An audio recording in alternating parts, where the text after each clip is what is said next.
भारतवर्ष के यशस्वी प्रधानमंत्री आदरणीय श्री नरेंद्र मोदी जी ने 15 अगस्त 2025 को स्वतंत्रता दिवस के अवसर पर लाल किले से अपने संबोधन में देश की जनता को दीपावली से पहले त्योहारों का तोहफा देने का वायदा किया था।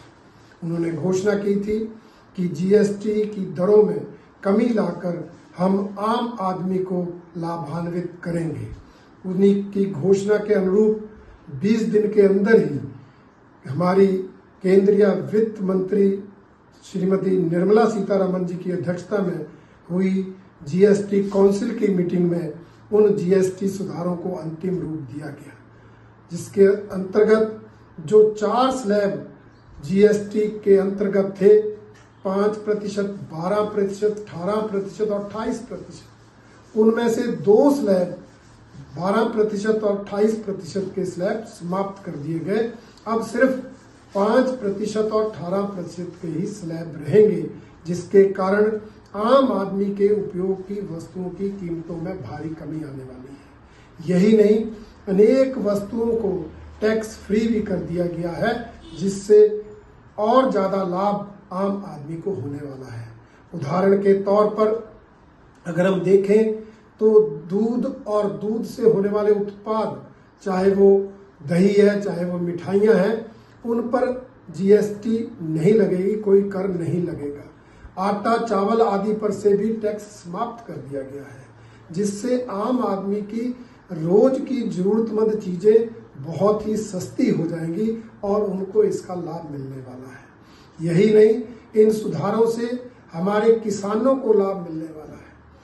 किसानों के उपकरण, चाहे पावर ट्रिलर हैं, चाहे ट्रैक्टर हैं, चाहे अन्य उपकरण हैं, उनमें भी जीएसटी की दरों में भारी कमी आई है। यही नहीं, घरेलू हमारी जो वाहन है, चाहे वो स्कूटी है, स्कूटर है, बाइक है, कारें हैं, उनमें भी जीएसटी की दरों में भारी कमी की गई है, उनकी कीमतें भी कम होने वाली हैं। और स्वास्थ्य बीमा और जीवन बीमा के प्रीमियम को जीएसटी से बाहर रखकर कोई उस पर कर नहीं लगेगा, ऐसी घोषणा करके तो इस केंद्र सरकार ने देश के हर नागरिक को लाभ पहुंचाया है। यही नहीं, इसके अलावा भी इस सुधारों से देश के व्यापारी वर्ग को लाभ होने वाला है, छोटे उद्योगपतियों को लाभ होने वाला है। कुल मिलाकर इससे जहां देश के हर नागरिक को लाभ मिलेगा, वहीं इससे देश की अर्थव्यवस्था भी मजबूत होगी। ऐसे सुधार करने के लिए भारतीय जनता पार्टी आदरणीय प्रधानमंत्री श्री नरेंद्र मोदी जी और केंद्रीय वित्त मंत्री श्रीमती निर्मला सीतारमण जी का बहुत बहुत धन्यवाद करती है, उनको बहुत बहुत बधाई देती है। परंतु इस मौके पर मैं कांग्रेस पार्टी के दोहरे चरित्र का भी वर्णन करना चाहता हूँ। जीएसटी काउंसिल की मीटिंग में तो उनके जो कांग्रेस शासित राज्यों के वित्त मंत्री हैं वो समर्थन करते हैं, परंतु बैठक के बाहर राहुल गांधी जी इन सुधारों का विरोध करते हैं और उसके बाद उनके नेता हर प्रदेश में विरोध करने लगते हैं।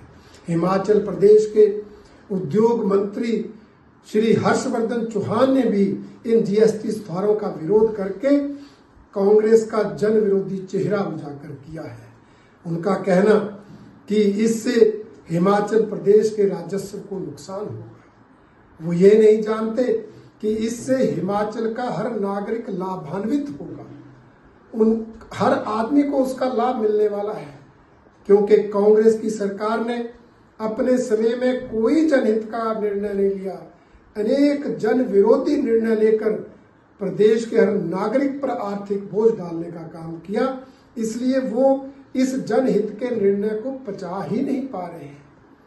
और मैं उनसे ये कहना चाहता हूँ, वो अगर हिमाचल प्रदेश के राजस्व को बढ़ाना चाहते हैं तो भाई हिमाचल प्रदेश में इन्वेस्टमेंट लाएं, निवेश को बढ़ावा दें, हिमाचल प्रदेश में उद्योग लाएं, उससे राजस्व भी बढ़ेगा, उससे युवाओं को रोजगार भी मिलेगा, उससे प्रत्यक्ष अप्रत्यक्ष रूप से करों से भी हिमाचल प्रदेश को लाभ होगा। इसलिए जो करने का काम है उसको करें, इस तरह बेवजह आलोचना करके जनता के बीच हास्य का पात्र न बने। आया ना, मुंह में पानी आया ना।